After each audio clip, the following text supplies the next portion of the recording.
मित्रांनो, विहिरीवर आलो आणि मोटर चालू करायची आपल्याला आणि पाणी बघा कसलं काळं भंगार झालंय. हे काळं भंगार पाणी का झालं असं याचं कारण तुम्हाला माहिती आहे का? तर हे कारण असं आहे की ते जे आंब्याची झाड आहेत, हे दोन आंब्याची झाडे, त्या कैऱ्या ज्या आहेत त्या कैऱ्या वाऱ्याने वादळाने त्या पाण्यात जाऊन पडतात आणि पाण्यात पडल्यानंतर त्या खराब होतात आणि त्याच्यामुळे त्या काळ्या होतात, काळं पाणी होतं, त्याच्या अजून बी कैऱ्या पडलेल्या आहेत. मित्रांनो, मोटर चालू करायला तर मोटर तर काय चालू आहे ना, बघू वायर बघायला आलो आणि बघतो तर काय वायर सगळी जळाली. बरं झालं थोडंसं झालं, नाही तर हे सगळं बांध जुळून गेला असतं. सगळं आता उन्हाळा चालू वाळलंय, सगळं बांध जुळून गेला असतं. वायर काढले बाजूला आणि बघा किती लट जळी, लय मोठी जळी.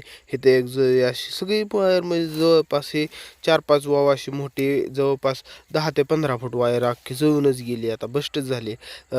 कशामुळे झालं असेल, काय झालं असेल काय आपल्याला कळालंच नाही बरं का. पण ते झालं अचानकच आणि मोटर चालू करा आलो, चालू आहे ना म्हणून बघतोय ती वायर अशी जळालेली होती.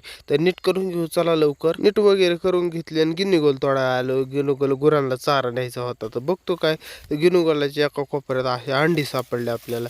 पण मला असं हे बघितल्यावर अंडी असे वाटतात की ही नवीन नाही, तर ही जुनी अंडी तर त्याच्यावर आता पक्षी असं बसतच नाही अंड्यावरती. कारण काय झालं, मी मागच्या आठवड्यात त्याला पाणी दिलं होतं आणि त्याच वेळेस कदाचित त्याच्यामध्ये अंडी घातलेली असावीत आणि त्यामुळे ते आता पक्षी उडून गेला आणि अंडी सोडून दिली.